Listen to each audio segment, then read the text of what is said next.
LCM method से अगर आप करेंगे तो क्या आएगा 20, 30 एंड 60। इन टाइम का एलसीएम लेंगे तो कितना आएगा 60। तो यहाँ से ए बी सी की कैपेसिटीज आ जाएंगी, कितनी आ जाएंगी बताओ। ए की कैपेसिटी 60/20 यानी कि 3, बी की आ जाएगी 60/30 यानी कि 2, और सी की आ जाएगी 60/60 यानी कि 1। मिलकर करेंगे किस रेट से करेंगे, 6 की रेट से, 3 और 2 5 और 1 6। तो 60 यूनिट अगर करना है तो 6 की रेट से कितना समय लगेगा, 60/6 यानी कि 10 days. 10 days is the correct answer. ठीक है, आगे बढ़िए। A and B can complete a job in 21 days and 28 days respectively. With the help of C, they completed the job in 9 days.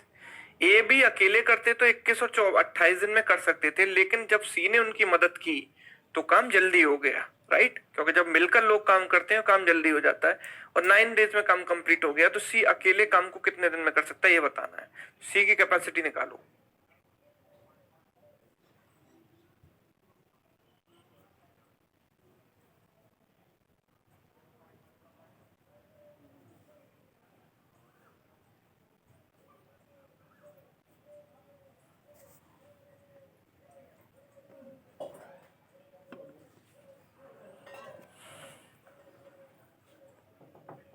निकालिए सभी लोग वहां पर। सी की कैपेसिटी कैसे करेंगे इस सवाल को। हाँ जी, तो देखो अगर ए और बी मिलकर काम करते तो ए और बी को कितना समय लगता। लेट्स से सी पिक्चर में था ही नहीं, तो time taken by A and B कितना लगता, ए और बी को मिलकर। मैं बोल सकता हूं कि ए का टाइम T1 इतना है और बी का टाइम है T2 इतना, तो T1 T2 upon T1 plus T2 यही लगता, राइट। यानी कि 21 इंटू 28 अपॉन 21 प्लस 28 यही टाइम लगता कि नहीं लगता।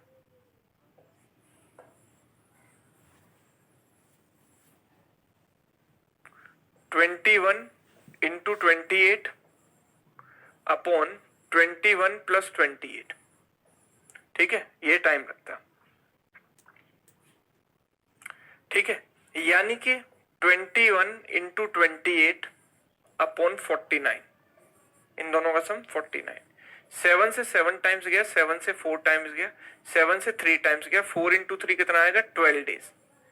मतलब अगर ए एंड बी मिलकर काम करते तो 12 दिन का समय लगता, लेकिन क्योंकि सी ने भी मिलकर काम किया इनके साथ तो 9 डेज में काम जो है पूरा हो गया।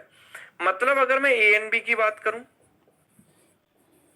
एंड ए बी एंड सी की बात करूं, अगर ए एंड बी एंड सी की बात करूं तो यहां टाइम लग रहा है 12 दिन, लेकिन जब सी इनके साथ मिल जाता है तो इन तीनों को टाइम लगता है 9 दिन, राइट।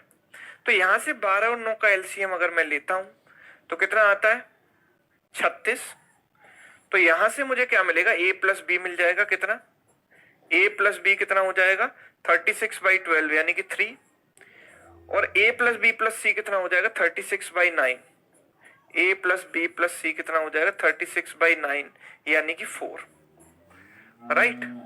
तो यहां से मेरे पास सी की वैल्यू आ जाएगी कितनी, सी की वैल्यू कितनी आ जाएगी, ए प्लस बी को मैं 3 रख देता हूं यहां से उठा के, 3 प्लस सी बराबर 4, तो सी की वैल्यू 4 माइनस 3 1, तो सी की कैपेसिटी 1 आ गई। और वर्क मुझे पता ही है कितना 36, तो सी अकेले अगर करेगा तो कितना समय लगेगा, time taken by C will be work upon C की कैपेसिटी यानी कि 1, 36 days. 36 days is the right answer, option C. देख लो इसको, option C is the right answer.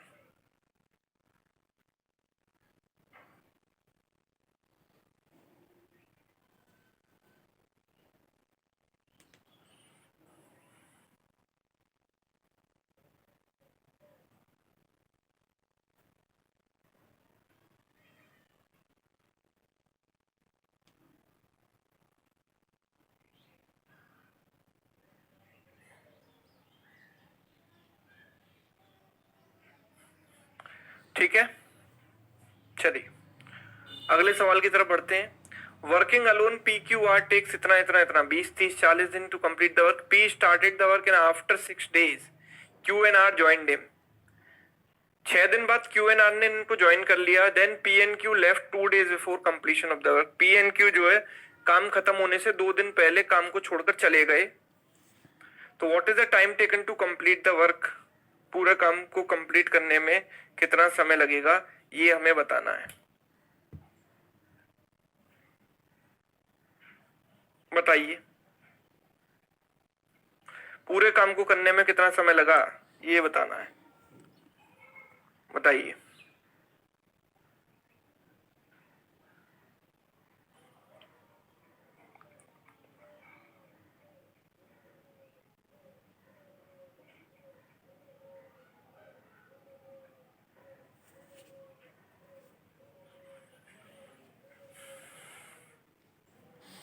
ठीक है, देखो P को समय जो लगता है, Q को जो समय लगता है और R को जो समय लगता है वो कितना कितना है, ये देखो 20 days, 30 days and 40 days, 20 days, 30 days and 40 days, इतना समय लगता है। अगर हम इनका एलसीएम ले लेते हैं तो एलसीएम कितना आता है इनका, 120। ठीक है, तो P की कैपेसिटी कितनी आ गई, 6, Q की कितनी आ गई 120/30 यानी कि 4, और R की कितनी आ गई 120/40 यानी कि 3। ये इनकी कैपेसिटीज आ गई। अब काम किस ऑर्डर में हो रहा है वो समझना। P started the work, P ने काम स्टार्ट किया, और मुझे बताना what is the time taken to complete the whole work. आप ये समझना, पूरे काम को करने में लेट्स से के लगे हैं n डेज, पूरे काम को करने में जो समय लगा है वो है n डेज। ठीक है, ये पिक्चर आपके दिमाग में ड्रॉ होनी चाहिए, लिखने की जरूरत है, दिमाग में चलना चाहिए। P started the work and after 6, मतलब P ने अकेले 6 दिन काम किया, पहले 6 days किसने काम किया, P ने। उसके बाद क्यू एन आर ने ज्वाइन किया। ठीक है, उसके बाद क्यू एन आर ने इनको ज्वाइन किया, मतलब अब पी क्यू आर काम करेंगे, पी क्यू आर काम करेंगे। ठीक है, अब बोला है कि P N Q left 2 days before the completion of the work. मुझे ये नहीं पता कि पी क्यू आर ने कितने दिन साथ काम किया, पर इतना दिया है कि P N Q left 2 days before the completion of the work, मतलब काम खत्म होने से 2 दिन पहले पी एन क्यू छोड़कर चले जाते हैं। मतलब आखिरी के जो 2 दिन जो है इसमें केवल आर ने काम किया है। यस भाई, शुरुआत के 6 दिन अकेले पी ने काम किया और आखिरी के 2 दिन अकेले आर ने काम किया, क्योंकि पी एन क्यू छोड़कर चले गए। तो ये कितने टाइम हुआ, ये देखो, ये 6 दिन हो गए, ये 2 दिन हो गए, मतलब एन में से 6 और 2 8 चले गए, मतलब ये n-8 बचा। यस सुनो, ये टोटल n था, n में से 6 चला गया, ये 2 चला गया, तो n-8 बचा कि नहीं। तो काम कैसे हुआ, देखो p इंटू 6, p की कैपेसिटी है 6, p की कैपेसिटी है 6 यूनिट, तो 6 into 6, P Q are total कितना है 13, तो 13 इंटू n-8। ठीक है, और आर की कैपेसिटी कितनी है 3 इंटू कितने दिन काम किया 2 दिन, यानी ये काम पूरा हुआ कितना 120। ठीक है, तो ये हो गया 36 प्लस 13n, 13 8 जा 104 प्लस 6 इक्वल्स टू 120, है ना। 36 प्लस 6 हो गया 42, इसमें से जाएगा तो 62 बचेगा, माइनस का माइनस उधर ऐड होगा, तो 13 एंड 62 ऐड हो गया उसमें, तो 182 हो गया। 13 इंटू 1 13, 13 इंटू 4 52, एन की वैल्यू कितनी आ गई 14। What is the time taken to complete the work, 14 days. वही बना है मैंने, एन की वैल्यू कितनी 14 डेज, राइट। ठीक है, एक तरीका तो ये है, एक तरीका इसको करने का ये है, दूसरा क्या हो सकता है वो समझना।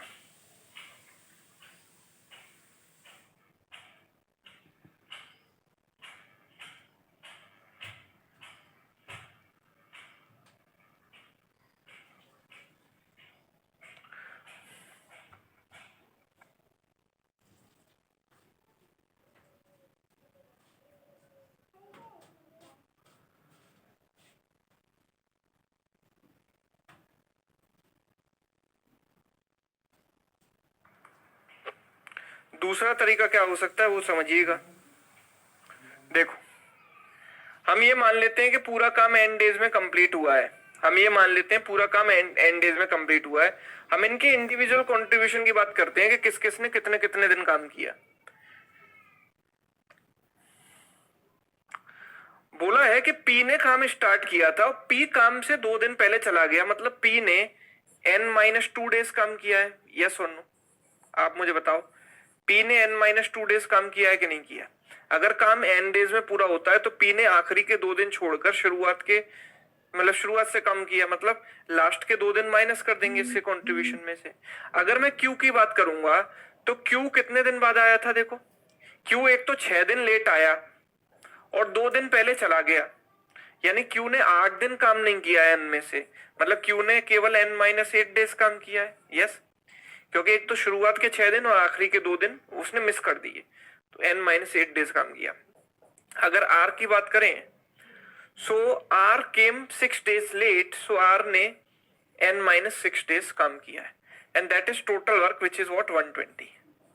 ठीक है, तो p की वैल्यू रख देते हैं यहाँ पर 6 इंटू n-2, q की वैल्यू हो गई 4 इंटू n-8, और r की वैल्यू कितनी हो गई 3 into n-6, and that is equal to 120। ठीक है, 6 और 4 10 और 3 13, 13n, ये माइनस का 12, ये माइनस का 32 और ये माइनस का 18, कितना हो गया 62 उसमें ऐड होगा तो 182 हो जाएगा। तो वही n की वैल्यू कितनी आ गई 14, आंसर। आप ऐसे इंडिविजुअल कंट्रीब्यूशन भी सोच सकते हो, ये सोचना ज्यादा आसान है, राइट। इंडिविजुअली अगर आप सोचोगे किस किस ने कितने कितने दिन काम किया और तीनों के कंट्रीब्यूशन को ऐड कर दोगे तो ये चीज माइंड में करना थोड़ा इजी रहता है, हमें वो फिगर नहीं बनानी पड़ेगी यहाँ पर।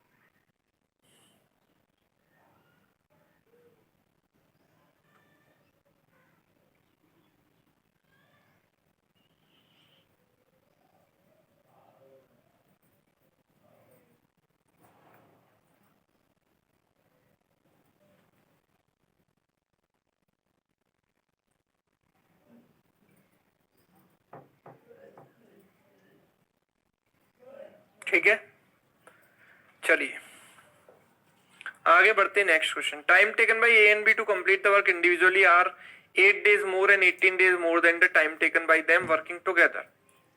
What is the time taken to complete the work when they are working together? अगर मिलकर काम करें तो कितना समय लगेगा?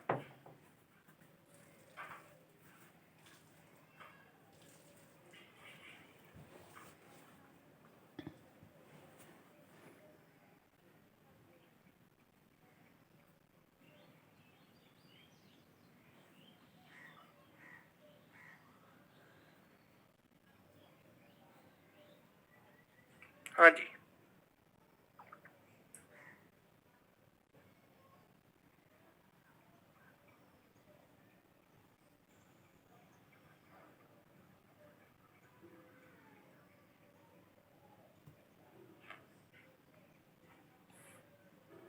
Time taken by A and B to complete the work individually. तो देखो इसको पहले हम बेसिक से मैं बताता हूं कि फिर उसके बाद आपको शॉर्टकट से बताऊंगा।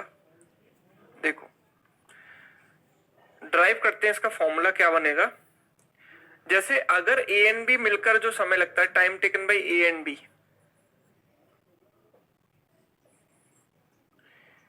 ए एंड बी को मिलकर अगर टाइम लगता है लेट से x डेज, ठीक है, कितना समय लगता है x डेज, तो ऑब्वियस सी बात है कि ए अकेला करेगा तो उसे ज्यादा समय लगेगा कि नहीं लगेगा? भाई दो लोग मिलकर काम कर रहे हैं तो दो लोगों की कंबाइंड कैपेसिटी ज्यादा है तो उन्हें टाइम कम लगेगा। अगर ये अकेला करेगा तो ऑब्वियसली इसको ए एंड बी की तुलना में ज्यादा समय लगेगा क्योंकि अब अकेला पड़ गया। तो अकेला पड़ेगा तो मतलब इसको लेट से कि x प्लस ए डेज एक्स्ट्रा लग रहे हैं, ए एंड बी की तुलना में इसको ए नंबर ऑफ डेज एक्स्ट्रा लग रहे हैं। और अगर बी की बात करें तो बी को लग रहा है लेट से कि बी को जो समय लग रहा है x प्लस बी डेज, ठीक है। तो हम ये बोलेंगे कि time taken by A and B together, time taken by A and B क्या होता है? Time taken by A and B is always T1 T2 upon T1 plus T2, ये तो आपको पता ही है। तो यहां पर T1 की वैल्यू ये है, ये क्या है T1 की वैल्यू है, ये T2 की वैल्यू है। तो T1 T2 यानी x प्लस ए इंटू एक्स प्लस बी, ये हो गया T1 T2 upon T1 plus T2 यानी x प्लस ए प्लस एक्स प्लस बी, यही आ गया। That is the time taken by A and B together. हमको पता है कि ए एंड बी को मिलकर कितना समय लग रहा है x डेज, ये तो हमको यहाँ पर दिया ही है। ए एंड बी को मिलकर कितना समय लग रहा है x डेज, वो तो हमको इसमें दिया ही है। यानी ए एंड बी को मिलकर लग रहा है एक्स डेज, मतलब ये एक्स के बराबर होगा। तो ये ऊपर क्या हो गया, X square plus A X plus B X, यानी A plus B X plus A B, and ये कितना हो जाएगा नीचे 2x इंटू एक्स यानी 2x स्क्वायर प्लस ये a plus B into X, A plus B into X, ये आ गया। a प्लस बी एक्स से a plus B X cut गया, 2x square minus X square मतलब एक्स स्क्वायर बराबर क्या हो गया ए बी। तो x की वैल्यू क्या हो गई, रूट ए बी, एक्स की वैल्यू क्या हो गई और रूट ए बी। ठीक है, मतलब कि जब दो लोग मिलकर काम करते हैं तो उनको जो टाइम लगता है वो कितना लगता है, root A B, where A and B are extra time taken by A and extra time taken by B. तो ये हमने डायरेक्ट इसका शॉर्टकट ड्राइव किया है। अब हम इस शॉर्टकट को यूज करके इस सवाल को 2 सेकंड में सॉल्व कर सकते हैं। कैसे करेंगे वो समझना। ठीक है, इसको आप नोट डाउन करना चाहें तो कर सकते हैं, इसको नोट करना चाहो तो कर सकते हो।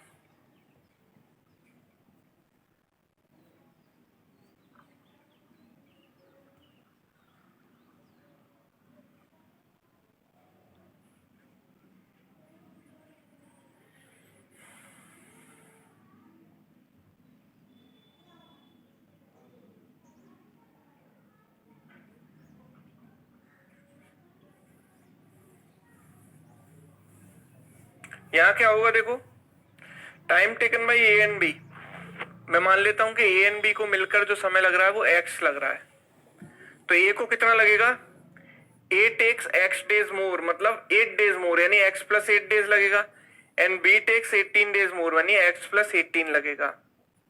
तो जो एक्स की वैल्यू होगी वो क्या होगी, रूट ए बी। तो ए क्या है यहाँ पर ये और बी क्या है यहाँ पर ये, तो यानी 8 इंटू 18 यानी कि रूट 144। 144 का स्क्वायर रूट कितना होता है, 12 होता है, मतलब ए एंड बी को मिलकर कितना समय लगेगा, 12 डेज लगेगा। ये आता कैसे फॉर्मूला, ये भी आपको समझ में आ गया होगा। ठीक है, चलिए अगला सवाल देखिए। यहां पर एफिशिएंसीज का रेशियो बताना है ए और बी की। ए एंड बी की एफिशिएंसीज का क्या रेशियो होगा ये बताना है, बताइए।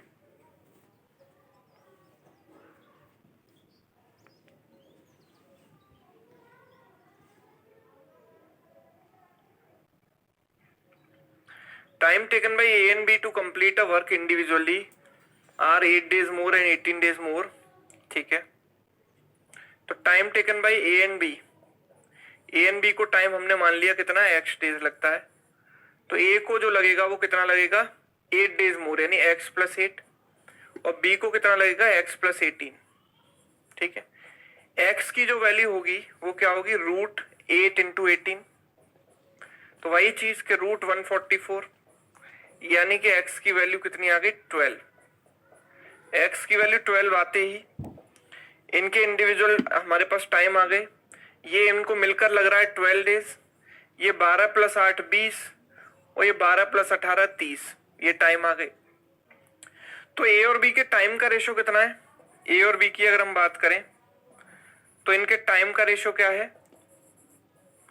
20 एंड 30।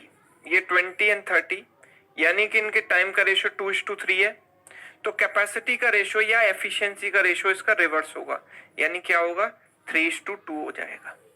तो इनकी कैपेसिटी का रेशियो क्या हो जाएगा, 3:2 हो जाएगा। ठीक है, देख लो इसको।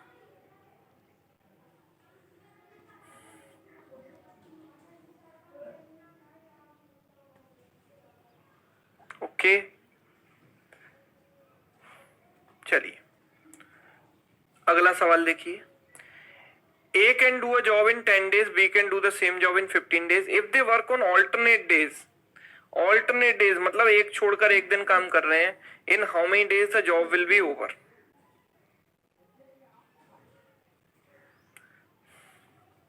A काम को कर सकता है 10 दिन में और B कर सकता है काम को 15 दिन में। LCM लिया तो कितना आएगा, 30।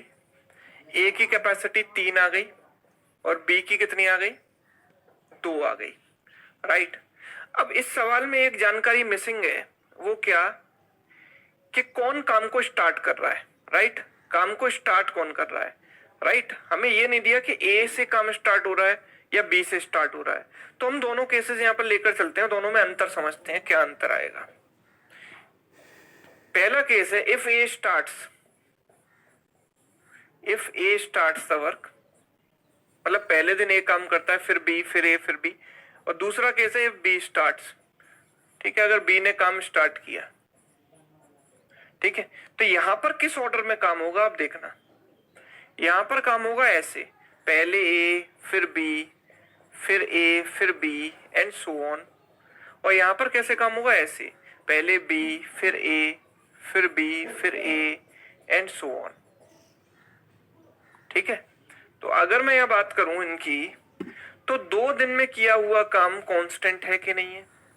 भाई एक दिन में तो अलग अलग काम हो रहा है, पहले ए कर रहा है फिर बी कर रहा है फिर ए कर रहा है फिर, लेकिन हर 2 दिन में काम कांस्टेंट हो रहा है कि नहीं हो रहा, यानी ए प्लस बी। तो ए प्लस बी कितना है बोलो, 3 + 2 5 यूनिट, यानी मैं बोल सकता हूं कि 5 यूनिट्स काम कंप्लीट हो रहा है हमारा हर एक 2 दिन में, 2 डेज में। हमें करना कितना है, 30। हमें अगर 30 यूनिट्स करना है, तो 30 यूनिट्स अगर आपको करना है तो 6 से मल्टीप्लाई यहां कर देते हैं 30, और यहां भी 6 से मल्टीप्लाई कर देंगे बैलेंस करने के लिए, कितना हो जाएगा 12 डेज में। तो काम हमारा कितने दिन में कंप्लीट होगा, 12 दिन में।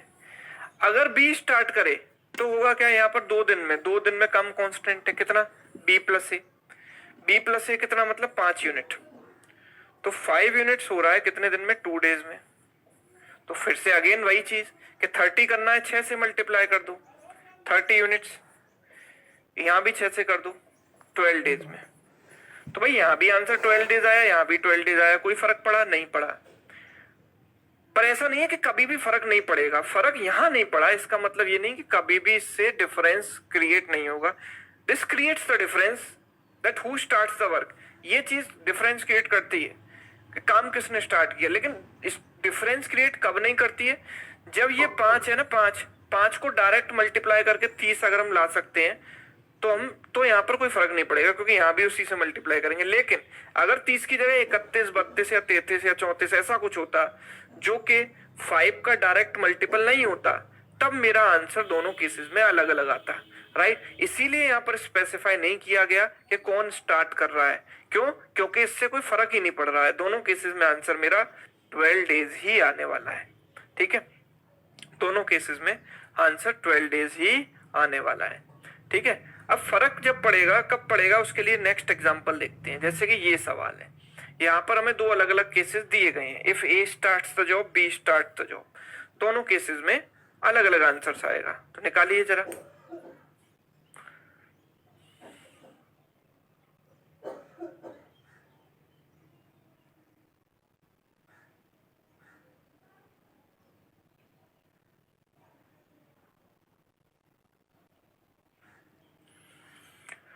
तो ए काम को कर सकता है 10 डेज में और बी कर सकता है उसी काम को 20 डेज में। एलसीएम ले लिया, कितना हो जाएगा, 20 यूनिट्स। ए की कैपेसिटी 20/10 यानी कि 2 आ गई, और बी की कितनी आ गई, 20/20 यानी कि 1, राइट।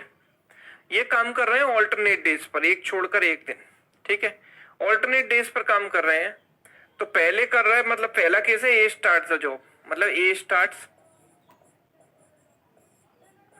और दूसरा केस क्या है, बी स्टार्ट्स, कि अगर बी काम को स्टार्ट कर रहा है,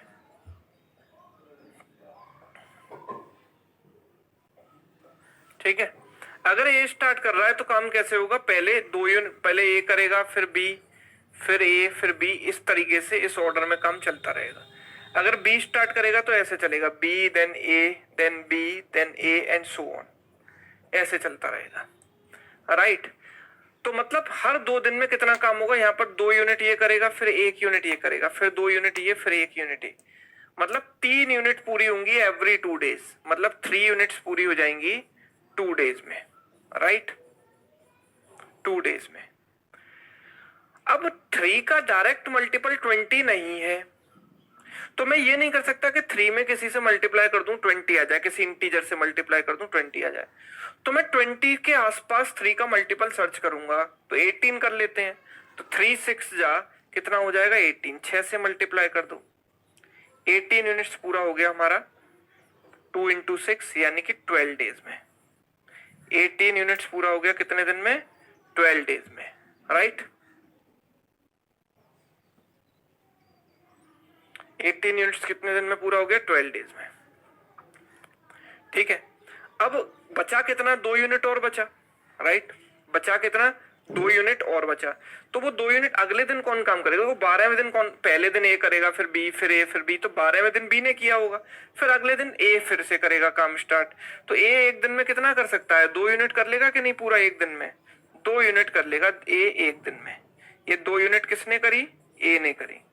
तो मतलब काम कितना हो गया? 20 यूनिट जो हमें करना था, 20 यूनिट ही करना था। कितने दिन में पूरा हुआ? 12 और 1 13 दिन में। तो यहाँ मेरा आंसर आया 13 डेज, ठीक है। अब यहाँ देखते हैं कि व्हेन बी स्टार्ट्स, तो बी अगर स्टार्ट करेगा तो पहले दिन 1 यूनिट, फिर 2 यूनिट, फिर 1 यूनिट, फिर 2 यूनिट, ऐसे काम होगा। मतलब हर 2 दिन में काम कितना होगा? 3 यूनिट। तो ये मैं बोल सकता हूँ कि 3 यूनिट्स इन एवरी 2 डेज। फिर अगर 6 से मल्टीप्लाई करें तो वही चीज 18 आ जाएगा। 18 यूनिट्स, इसको भी 6 से कर दो, कितने दिन में? 12 डेज में। 18 यूनिट्स काम पूरा हो जाएगा कितने दिन में? 12 डेज में। अब अगले दिन कौन करेगा? यहाँ पर बी करेगा, लेकिन बी तो एक दिन में 1 ही यूनिट कर सकता है, हमें तो 2 करनी है। तो कोई बात नहीं, 1 करा देते हैं। ये 1 यूनिट किसने की? बी ने। कितना टाइम लगा? 1 दिन। फिर उससे अगले दिन कौन काम करेगा? ए करेगा। हमें कितनी करनी है? 1 यूनिट और करनी है, क्योंकि 18 और 1 19 हो चुकी है, 20 करनी है टोटल। ये 1 यूनिट ए करेगा, लेकिन ए तो पूरे दिन में 2 यूनिट कर सकता है भैया। अगर इसे पूरा दिन दे दिया जाए तो ये 2 यूनिट करेगा, लेकिन करवानी हमें कितनी है? केवल 1 यूनिट करवानी है। तो मैं बोलूंगा कि करवानी कितनी है? 1 यूनिट, और कर सकता है 2 यूनिट। तो 1/2 डे लगेगा कि नहीं लगेगा इसको? हाफ डे, क्योंकि 2 यूनिट करता है एक दिन में, तो 1 यूनिट करने में आधा दिन लेगा, राइट। तो मैं बोल सकता हूँ 20 यूनिट्स काम पूरा हो गया कितने दिन में? 12 प्लस 1.12 प्लस 13 प्लस 0.5 यानी 13 1/2 डेज में, ठीक है। तो आपने देखा कि दोनों केसेस में अलग अलग आंसर आया, इसमें अलग, इसमें अलग। तो हमने यहाँ पर एक चीज, एक कंक्लूजन हम याद निकाल सकते हैं कि अगर आपको काम जल्दी कराना है, यहाँ पर जल्दी हो गया ना काम, यहाँ टाइम ज्यादा लगा। अगर आपको काम कम समय में फिनिश कराना है तो आपको किससे स्टार्ट करना चाहिए? जिस पर्सन की कैपेसिटी ज्यादा है। आप अगर काम को कम समय में कराना चाहते हैं तो स्टार्ट किससे करेंगे? जिसकी कैपेसिटी ज्यादा है। वो पर्सन अगर स्टार्ट करेगा तो काम जल्दी पूरा हो जाएगा, ठीक। देख लो इसको।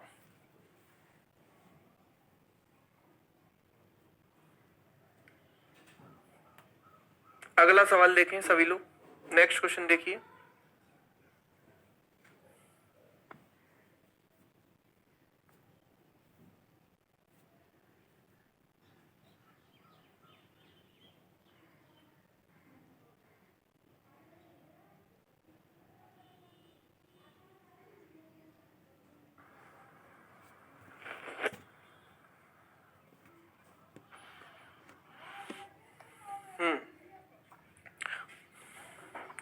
Working alone, ABC take 20, 30 and 40 days respectively to complete a work. What is the time taken if A work on first day, B on second, then C on third? इस तरीके से काम अगर चल रहा है ABC तो पूरा काम करने में कितना समय लगेगा?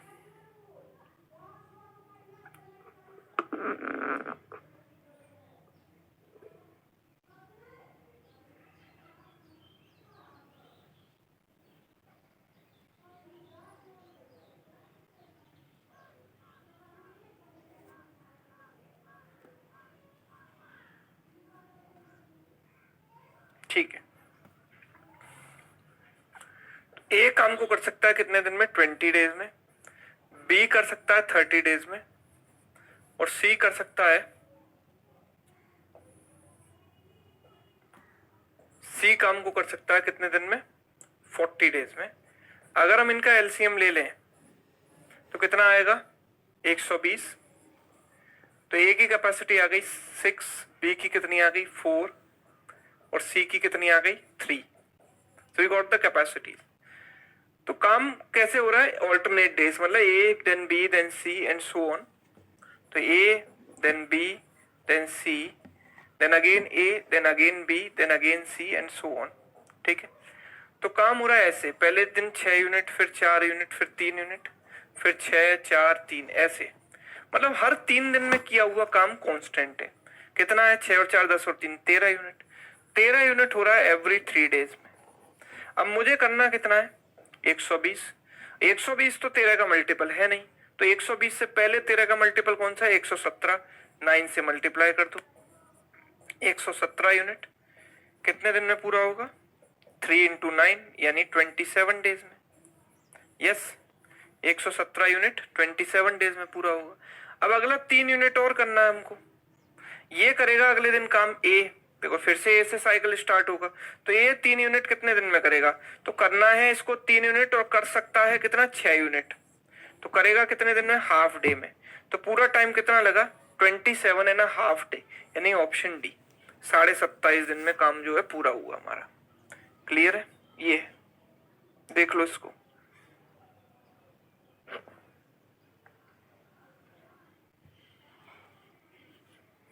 ठीक है,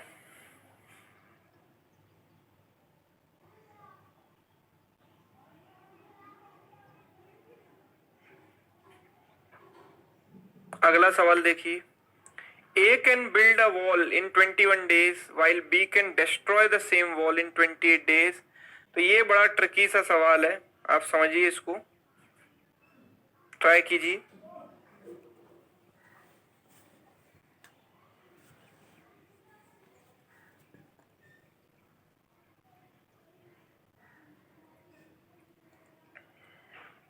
देखो, तो इससे पहले आपको, जब ये सवाल आप करते हो उससे पहले आपको मंकी वाला जो है कॉन्सेप्ट समझना पड़ेगा। Monkey pole concept, monkey climbing on the pole, monkey pole वाला कंसेप्ट आपको समझना पड़ेगा, तब आप इस सवाल को ट्राई कर पाओगे, वरना आप गलत करोगे। इतनी बात गारंटी है, आपको लगेगा सही है पर है गलत। देखो, ये एक पोल है, ठीक है, जिसकी हाइट है 10 मीटर, 10 मीटर ऊंचा एक पोल है। मंकी यहां से चलना शुरू करता है बेस से, इसे टॉप पर पहुंचना है। मंकी को टॉप पर पहुंचना है, तो पहले सेकंड में ये 2 मीटर ऊपर चढ़ता है, फिर अगले सेकंड में 1 मीटर नीचे आ जाता है, फिसल जाता है। मतलब पहले सेकंड में 2 मीटर ऊपर चढ़ता है, फिर अगले सेकंड में 1 मीटर फिसल जाता है। तो उसे टॉप तक पहुंचने में कितना समय लगेगा? इसे टॉप तक पहुंचने में कितना समय लगेगा? पहले 2 मीटर ऊपर जाता है, 1 मीटर नीचे आ जाता है। क्योंकि आपके कमेंट मुझे मिल नहीं पा रहे हैं तो थोड़ा मजा नहीं आ रहा, चलो कोई बात नहीं, मैं आपको बता देता हूं। तो आप में से बहुत सारे लोग इसको अलग अलग तरीके से करेंगे, ठीक है। कुछ लोग 20 बोलेंगे, कुछ 17 बोलेंगे, कुछ 16 बोलेंगे, अलग अलग आंसर यहाँ पर आप देंगे। एक मोस्ट कॉमन इनकरेक्ट आंसर जो है वो ये होता है कि आप बोलोगे 2 मीटर ऊपर चढ़ा फिर 1 मीटर नीचे आ गया, मतलब अल्टीमेटली 1 ही मीटर वो चला कितने सेकंड में? 2 सेकंड में। भाई पहले सेकंड में 2 मीटर ऊपर, फिर अगले सेकंड में 1 मीटर नीचे, मतलब 1 मीटर ऊपर वो चढ़ा है, ठीक है। 10 मीटर का ये दूरी है, 1 2 3 4 5 6 7 8 9 10, 1 2 3 4 5 6 7 8 9 10, ये सीढ़ी है सपोज इस तरीके से, ठीक है।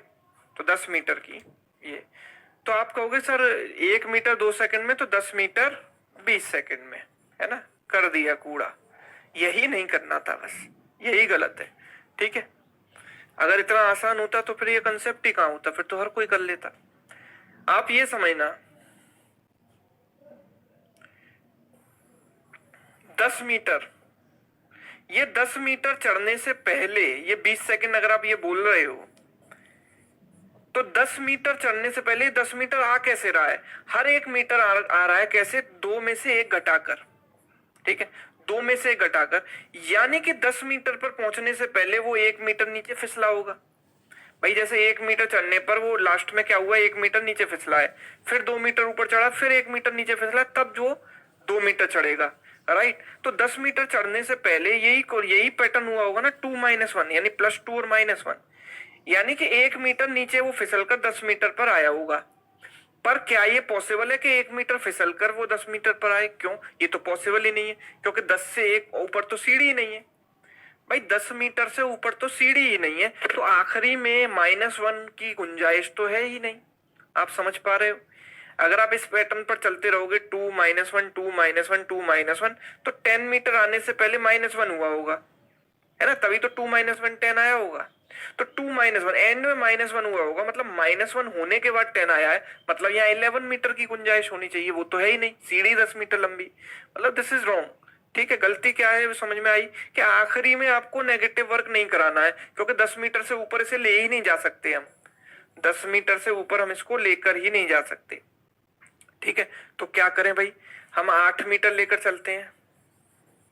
आप कहोगे सर 9 मीटर क्यों नहीं ले जा रहे? तो चलो 9 मीटर देखो। अगर 9 मीटर बोलोगे तो सर 18 सेकंड में। आप समझ सुनना, इमेजिन, प्रैक्टिकल तरीके से सोचना। 9 मीटर 18 सेकंड में, ये 9 मीटर आया कैसे होगा? पहले +2 हुआ होगा, फिर 1 मीटर फिसला होगा। 1 मीटर फिसलने के बाद 9 मीटर आया है, मतलब इससे 1 सेकंड पहले वो 10 मीटर पर था कि नहीं था? अगर इससे 1 मीटर पहले, 1 सेकंड पहले वो 10 मीटर पर था, तभी तो -1 होकर 9 पे आया है। यानी 10 मीटर वो एक सेकंड पहले ही पहुंच चुका था। पहुंचा था कि नहीं पहुंचा? मतलब 10 मीटर में 1 माइनस करूंगा तभी तो 9 आएगा, है ना, फिसलने के बाद। यानी 10 तो वो पहले ही पहुंच चुका है 1 सेकंड पहले, यानी आंसर 17 सेकंड है। तो कैसे ऐसे देखना चाहिए? ऐसे देखना चाहिए। देखो 8 मीटर आप सोचो, 8 मीटर, 8 मीटर सोचते हैं तो 8 मीटर 8 इंटू 2 16 सेकंड में चढ़ा होगा, और उससे पहले 1 मीटर फिसला होगा, तो 1 मीटर फिसलने से पहले वो 9 मीटर पे पहुंचा होगा, तभी तो 8 आया 1 मीटर फिसल कर। और 9 मीटर कोई ओके है, मतलब अभी टॉप पर पहुंचा नहीं है वो, है ना? इससे पहले वो टॉप पर पहुंचा ही नहीं है, 9 मीटर तक पहुंचा है, फिसल के 8 पे आ गया, कोई दिक्कत नहीं। उसके बाद वो 2 मीटर का जंप लेगा कि नहीं लेगा बताओ? उसके बाद जब ये यहाँ पर आ गया, 2 सेकंड में यहाँ, फिर यहाँ, फिर यहाँ कैसे आ रहा है? 2 मीटर ऊपर जा रहा है, 1 मीटर नीचे आ रहा है, 2 मीटर ऊपर जा रहा है। जब वो यहाँ पहुंच गया 8 मीटर पर, उसके बाद वो 2 मीटर का जंप करेगा और टॉप पर पहुंच जाएगा। तो मुझे टॉप पर पहुंचने का समय तो निकालना है, अगले 1 सेकंड में पहुंच गया कि नहीं पहुंच गया। उसके बाद क्यों फिसलेगा? आप उसके बाद -1 कर ही नहीं सकते ना, क्योंकि मुझे तो इसे टॉप पर पहुंचाना था, टॉप पर पहुंच चुका है। अब उसके बाद वो फिसल जाए, गिर जाए, कूद जाए, आत्महत्या कर ले, कुछ भी कर ले, उससे हमें क्या फर्क पड़ता है? राइट, उससे तो कोई फर्क ही नहीं पड़ रहा ना। तो इसीलिए हमारा जो यहाँ पर टाइम आएगा वो 17 सेकंड आएगा, 17 सेकंड। ठीक है, 17 सेकंड। तो जब भी ऐसा वर्क होगा, एक पॉजिटिव वर्क भी हो, नेगेटिव वर्क भी हो, जैसे ऊपर भी चढ़ना नीचे ही फिसलना है, तो ये पॉजिटिव वर्क है, ये नेगेटिव वर्क है। एक कंस्ट्रक्ट कर रहा है, एक डिस्ट्रॉय कर रहा है काम को। तो उस केस में हमें इस चीज का ध्यान रखना है कि आखिरी में कभी भी टॉप, मतलब वर्क को सरपास नहीं करना है, काम से आगे नहीं बढ़ना है ना? काम के पीछे तक ही रहना है, क्योंकि जितना काम है उससे आगे हम बढ़ गए तो काम तो पहले ही पूरा हो गया, फिर पीछे क्यों आएंगे? राइट, तो काम के आगे नहीं बढ़ना, यानी कि लास्ट में नेगेटिव वर्क हमें नहीं कराना। देखो, तो इस चीज का हम ध्यान रखेंगे विशेष तौर पर। तो जरा इस सवाल को हम देखते हैं, ये जो क्वेश्चन दिया गया है।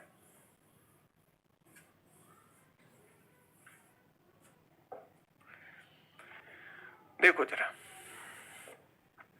A can build a wall in 21 days while B can destroy it in 28 days। तो A 21 days में बिल्ड कर सकता, बना सकता है। B डिस्ट्रॉयर है, डिस्ट्रॉयर मतलब 28 दिन में इसे डिस्ट्रॉय कर सकता है, बिगाड़ सकता है काम को। ठीक है, तो हम यहाँ अगर एलसीएम लेते हैं तो एलसीएम कैसे लें? देखो इनका जल्दी, 21 और 28 है। एलसीएम लेना है तो कॉमन चीज अलग निकाल लो, 7 इंटू 3, 7 इंटू 4। 7 तो दोनों में क्या आ गया? कॉमन आ गया। 3 4 में कुछ भी कॉमन नहीं है, तो 3 4 का प्रोडक्ट 12, यानी 84 इज द एलसीएम। एलसीएम क्या आ गया इनका? 84। तो ए की कैपेसिटी कितनी हो गई? 84/21 यानी कि 4, और बी की कितनी हो गई? 84/28 यानी कि 3। ए और बी की इंडिविजुअल कैपेसिटीज आ गई, ए और बी की इंडिविजुअल कैपेसिटीज आ गई कि नहीं आ गई? आ गई। ठीक है, ओके।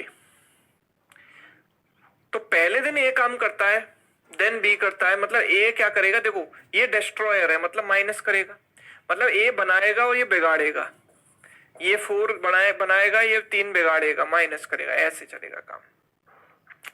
तो मतलब हर 2 दिन में काम कितना पूरा हो रहा है? हर 2 दिन में 1 यूनिट काम हो पा रहा है, यहाँ भी 1 यूनिट, मतलब एवरी 2 डेज 1 यूनिट काम पूरा हो रहा है, 1 यूनिट इन 2 डेज। तो जो गलती स्टूडेंट यहाँ करते हैं वो क्या करते हैं, 84 यूनिट्स इन 84 इंटू 2, 84 इंटू 2 कर देंगे सीधे 168 और सी ऑप्शन मार्क करके चले जाएंगे, पर वही नहीं करना आपको, ठीक है। ऑप्शन सी गलत है। सही कैसे करेंगे, देखो 1 यूनिट 2 दिन में हो गया, राइट। 184 करने के लिए 84 से मल्टीप्लाई नहीं करता। लेट्स से कि मैं यहाँ पर ऑप्शन देखता हूँ, सपोज मैं 80 से मल्टीप्लाई करूँ, लेट्स से 80 से मल्टीप्लाई करूँ तो 80 क्या होगा, 80 यूनिट्स कितने दिन में होगा, 80 इंटू 2 160 डेज में, कोई दिक्कत नहीं है, हो जाने तो 160 डेज में 80 यूनिट्स 160 डेज में हो जाएगा। लेकिन इससे पहले क्या हुआ होगा, ये डिस्ट्रॉय होकर तभी तो 80 आया होगा, राइट। ये 3 यूनिट डिस्ट्रॉय होने के बाद ही तो 80 आया होगा, मतलब क्योंकि आखिरी में -3 हो रहा है, मतलब इससे पहले कहां तक पहुंचा होगा, 163 तक पहुंचा होगा, राइट।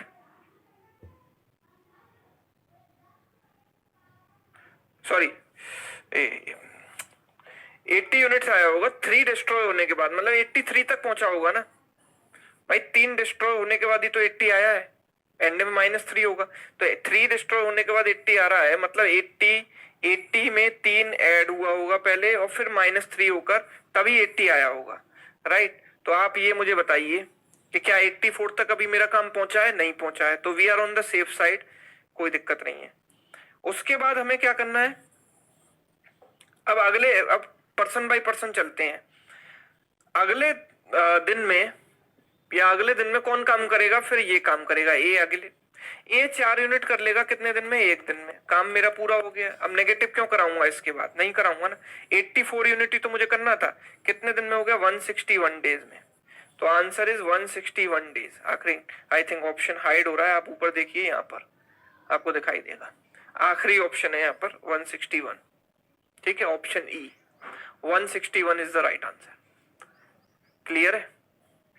तो करना कैसे है ये आप सीखो, ऑल्टरनेट डेज वाला कंसेप्ट, और वो भी तब जब नेगेटिव वर्क भी हो पॉजिटिव वर्क भी हो, तो वहां पर चीजें थोड़ी सी ट्रिकी हो जाती हैं। तो मंकी और पोल वाला कंसेप्ट आपके काम आएगा।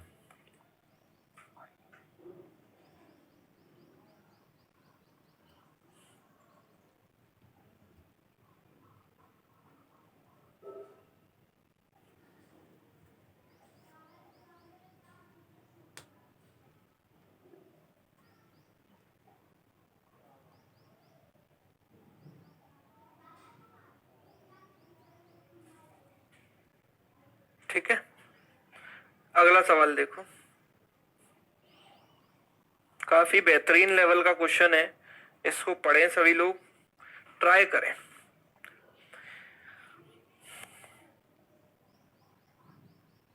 A boundary wall of length 8 kilometer is to be built to the north of the desert of island Miramar।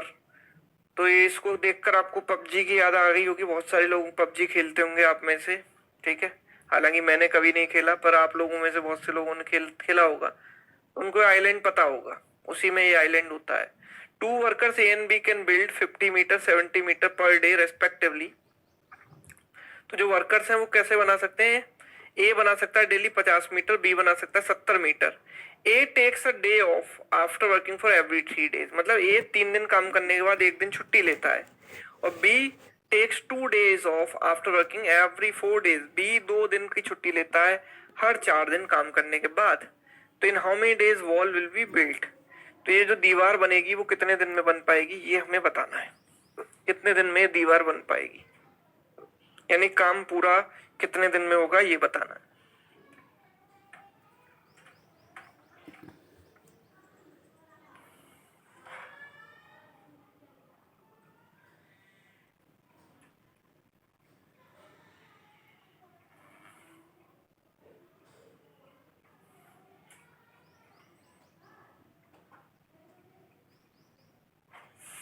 हाँ जी, कितने दिन में काम पूरा होगा ये बताइए।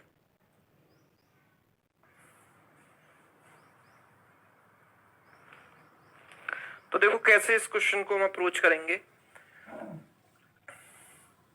देखो ये मीटर में दिया गया तो इसको भी मीटर में कन्वर्ट कर लेते हैं। तो वर्क हमारा कितना है, वर्क जो हमारा पूरा है वो है 8000 यूनिट, 8000 मीटर, 8 किलोमीटर मतलब 8000 मीटर।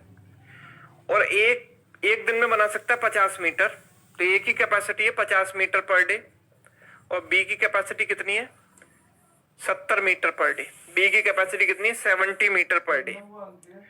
बी की कैपेसिटी है 70 मीटर पर डे, राइट। ये अच्छा, ए हर 3 दिन काम करने के बाद एक दिन की छुट्टी लेता है, मतलब ऐसे करता है। ए पहले काम करेगा काम करेगा काम करेगा, फिर अगले दिन काम नहीं करेगा, ठीक है। 3 दिन काम करने के बाद एक दिन की छुट्टी। और बी कैसे कर रहा है, 4 दिन काम करने के बाद 2 दिन की छुट्टी। तो बी कैसे कर रहा है, 1 2 3 4 डेज काम किया, फिर 2 दिन उसने ऑफ कर दिया, 2 दिन ऑफ कर दिया, ठीक है। तो अगर हम जब भी इस टाइप का क्वेश्चन आएगा ना कि जहां पर ऑफ भी लेते हैं लोग, 2 लोग होते हैं वो ऐसे पैटर्न में ऑफ लेते हैं कि 2 दिन काम करने के बाद 1 दिन की छुट्टी, 3 दिन काम करने के बाद 2 दिन की छुट्टी। तो हम इनका साइकिल देख लेते हैं कि इसका साइकिल कितने दिन का, 4 दिन का। 4 दिन में से 3 दिन तो काम करता है और 1 दिन छुट्टी ले लेता है। इसका साइकिल कितने दिन का है, 6 दिन का, राइट। इसका साइकिल कितने दिन का है, 6 दिन का, क्योंकि 4 दिन काम कर रहा है फिर 2 दिन छुट्टी ले रहा है, राइट। तो फिर हम एक साइकिल बनाते हैं जो कि दोनों का एलसीएम है, जो दोनों से डिविजिबल हो जाए, यानी कि 12 दिन का साइकिल लेकर चलते हैं और उस 12 दिन में नोटिस करते हैं, एनालाइज करते हैं कि कितना काम पूरा हो रहा है, इस 12 दिन में कितना काम पूरा हो रहा है, राइट। तो मैं ये देखूंगा कि 12 दिन में कितना काम पूरा हो रहा है। तो आप ये देखना यार, समझना कि ए का साइकिल ये है, ए कितना काम करेगा 50 यूनिट,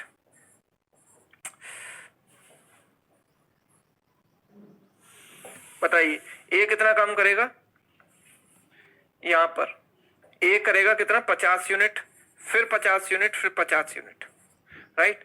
50 50 50 और फिर छुट्टी ले लेगा।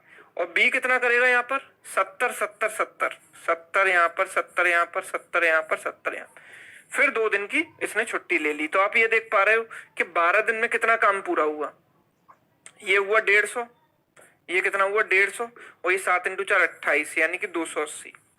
तो कुल मिलाकर 150 प्लस 280 अगर इनको ऐड कर देते हैं तो कितना आएगा 430 यूनिट। कितना काम पूरा हुआ 430 यूनिट, यस और नो। आप देख पा रहे हो कि 430 यूनिट काम पूरा हो रहा है कितने दिन में, 12 दिन में। तो ये 12 दिन का साइकिल है। तो साइकिल हमने कैसे बनाया ये आपके इस पिक्चर से क्लियर हो रहा होगा। तो हम बोलेंगे कि 430 यूनिट काम पूरा हुआ, ठीक है। 430 यूनिट काम पूरा हुआ कितने दिन में, कितने दिन में 2 डेज में, सॉरी 12 डेज में, 12 डेज में। अब यहां पर आपको बहुत संभल के आगे चलना है, बहुत संभल कर आगे चलना है। 8000 मुझे लेकर आना है 430 से, किससे मल्टीप्लाई करूं ये समझना। तो 430 में 8000 से मैंने डिवाइड किया, 8000 अपॉन 430, देखें लगभग किससे मल्टीप्लाई, कितना मल्टीपल है ये। तो 43 से डिवाइड करो 800 को, कितना आएगा 43 × 1 43, बचेगा कितना 37, ठीक है। 0 आ गया, 4 × 8, 8 × 3 24, 32 36 34, ठीक है 344, ठीक है। तो मतलब 18 से लगभग मैं इसमें मल्टीप्लाई करूंगा। तो आप सोचो कि यहाँ 18 से अगर मैं मल्टीप्लाई कर देता हूं तो कितना होगा 18 × 3 54,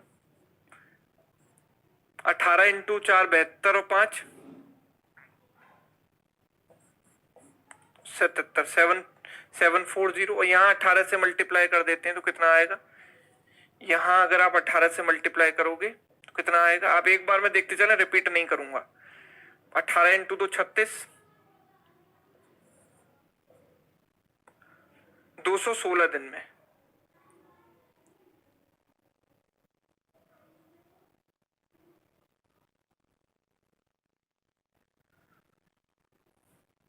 कुछ मिस्टेक हुई है क्या, एक बार फिर से देखते हैं। देखिए, a boundary wall of 8000 meters to be built with an okay, 2 workers A and B can build a wall in 50-70 days, 50 meter or 70 meter per day. A takes a day off after working for every 3 days. हर 3 दिन में ये कितना काम कर रहा है, अच्छा sorry एक गलती हो गई है, एक गलती हो चुकी है यहाँ पर थोड़ी सी, ये समझो 12 दिन में काम कितना होगा ये तो हमने गलत निकाला ना थोड़ा सा भाई। ये हर 4 दिन में इतना करेगा, आप समझना ना, हर 4 दिन में कितना करेगा 150 यूनिट। ये 150 यूनिट कर रहा है हर 4 दिन में, मतलब एवरी 4 डेज। और ये 6 दिन में कर रहा है 280 यूनिट। तो 12 दिन में 4 के कितने साइकिल बनेंगे? 3 साइकिल बनेंगे ना। तो 12 दिन में काम कितना करेगा ये? 150 इंटू 3, बिकॉज 4 यूनिट के 3 साइकिल बनेंगे, 4 12। और 6 दिन के कितने साइकिल बनेंगे? 2 साइकिल बनेंगे। तो ये कितना करेगा? 280 इंटू 2। तो ये काम होगा 12 दिन में, यानी कितना? 450 प्लस 560 कितना हो गया? 1010 मीटर। तो हम बोलेंगे कि 1010 मीटर जो है काम, ये जो है काम पूरा होगा कितने दिन में? 12 दिन में, 12 डेज में। ठीक है। अब अगर मैं यहां पर 8 से मल्टीप्लाई कर देता हूं, क्योंकि ये 8000 है तो लगभग 8 से मल्टीप्लाई अगर मैं कर देता हूं तो समझना कि ये हो जाएगा 8080 मीटर। 8080 मीटर हो जाएगा 96 डेज में, 96 डेज में। ठीक है। लेकिन 8080 तो करना नहीं था, मुझे तो 8000 तक पहुंचना था। तो 80 यूनिट आखिरी की करने में जितना समय लगेगा वो टाइम मैं यहां से घटाऊंगा, राइट। आखिरी की 80 यूनिट्स करने में जो समय लगा है वो 80 यूनिट माइनस करूंगा और यहां से टाइम माइनस करूंगा, तभी तो 8000 यूनिट का टाइम आएगा मेरे पास, राइट। तो वो कैसे निकालेंगे ये समझना। अगर मैं 96th डे की बात करूं, 96वें दिन की बात करूं,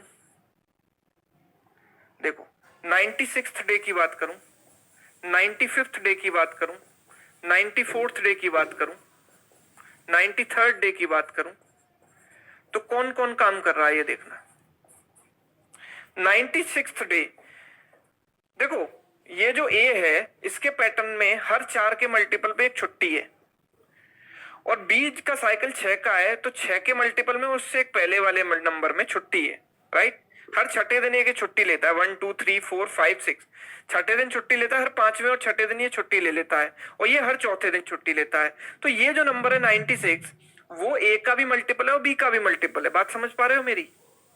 मतलब ये 4 का भी मल्टीपल है और 6 का भी मल्टीपल है। मतलब ना तो इस दिन ए काम कर रहा होगा ना बी काम कर रहा होगा, राइट। इस दिन ए और बी दोनों ही नहीं थे, मतलब 96th डे दोनों की छुट्टी थी, राइट। क्यों? क्योंकि ए हर चौथे दिन छुट्टी लेता है, बी हर छठे दिन छुट्टी ले रहा है, तो ये तो 4 और 6 दोनों का मल्टीपल है। मतलब इस दिन क्या थी कि दोनों की छुट्टी थी, राइट। इस दिन दोनों की छुट्टी थी, तो इस दिन तो वैसे भी कोई काम ही नहीं हुआ। इस दिन काम कितना हुआ? 0 यूनिट। काम कितना हुआ? 0। 95th डे की बात करें तो ए की बी की छुट्टी रही होगी, राइट, क्योंकि बी छठे दिन से एक दिन पहले भी छुट्टी लेता है 5 के मल्टीपल पे। और ये जो है 94, ये 4 का मल्टीपल तो है नहीं, तो ए ने इस दिन काम किया होगा। कितना किया होगा? ए एक दिन में करता 50 यूनिट। 50 यूनिट ये माइनस कर देंगे, हमें तो 80 घटाना है, तो अभी और ऊपर जाना पड़ेगा, क्योंकि अभी तो 50 ही कम हुआ है, हमें 80 कम करना है। इससे पिछले दिन की बात करें तो इससे पिछले दिन ए और बी भैया दोनों ने काम किया होगा, है ना। दोनों ने काम किया होगा, किसी की छुट्टी नहीं है उस दिन तो, क्योंकि ना तो ये 6 का मल्टीपल है, ना 5 का, और ना 4 का मल्टीपल है। तो इस दिन दोनों ने काम किया। दोनों कितना कर पाए होंगे? दोनों मिलकर कितना करेंगे? 120 यूनिट। तो हमें कितना घटाना है? हमें तो देखो 50 तो घट चुका है, यहां अगर मैं इन दोनों को देखूं तो 50 यूनिट तो कम हो चुका है, हमें 80 कम करना है। तो 80 मतलब 30 और कम करना है, तो 30 यूनिट करने में इन्हें कितना समय लगा होगा? 30 करना है और कर सकते हैं 120, यानी 1/4 दिन में इन्होंने 30 यूनिट किया होगा। बात समझ पा रहे हो मेरी? मतलब ये एक दिन में 120 यूनिट कर रहे हैं पूरा काम, तो 30 यूनिट कितने दिन में किया होगा? 1/4 दिन में। और ये 50 यूनिट कितने दिन में हुआ होगा? 2 दिन में। मतलब मुझे कितने दिन का काम घटाना है? 2 1/4, है ना। 2 1/4 डेज का काम मुझे माइनस करना है यहाँ से, तभी तो 80 यूनिट कम होगा भाई। 50 यूनिट तो ये वाला और 30 यूनिट ये वाला, 1/4 दिन में पूरा हुआ। तो 2 1/4 यहाँ से घटा दो, तो 96 माइनस 2 1/4 आप करेंगे तो 96 माइनस 2 कितना होता है? 94, और उसमें से 1/4 घट जाता है, तो 93 3/4 डेज। तो आंसर इज 93 3/4 डेज, यानी कि ऑप्शन ए। देख लीजिए, इसको नोट डाउन कीजिए, ठीक है, तभी आपको समझ आएगा। जब आप नोट करोगे, इसको दोबारा से पढ़ोगे, दोबारा सॉल्व करोगे, खुद सोचोगे, दिमाग लगाओगे, तो दिमाग खुलेगा। दिमाग के तार जो हैं, जो जाम हो चुके हैं, वो थोड़े से खुलेंगे और कंसेप्ट आपके क्लियर होंगे। देखिए जरा इसको, एक्चुअल ये टाइम एंड वर्क एकदम कैट लेवल से भी ऊपर लेवल वाला, और इसको कैसे सॉल्व करना है, दिमाग लगाना है, वो मैंने आपको यहाँ पर बताया। ठीक है, तो उम्मीद करता हूँ समझ आ गया होगा। और इससे आगे की कहानी हम शाम वाली क्लास में पढ़ेंगे। शाम को 5 बजे क्लास होगी, टाइम एंड वर्क पार्ट 2। ठीक है, तो उसमें सभी लोग आ जाइएगा, है ना। चलिए, तो अभी आपके कमेंट्स में देख नहीं पाया, कुछ पता नहीं है, लेकिन उम्मीद करता हूँ कि सेशन आपको अच्छा लगा होगा। ठीक है, शाम को मिलते हैं। Thank you so much.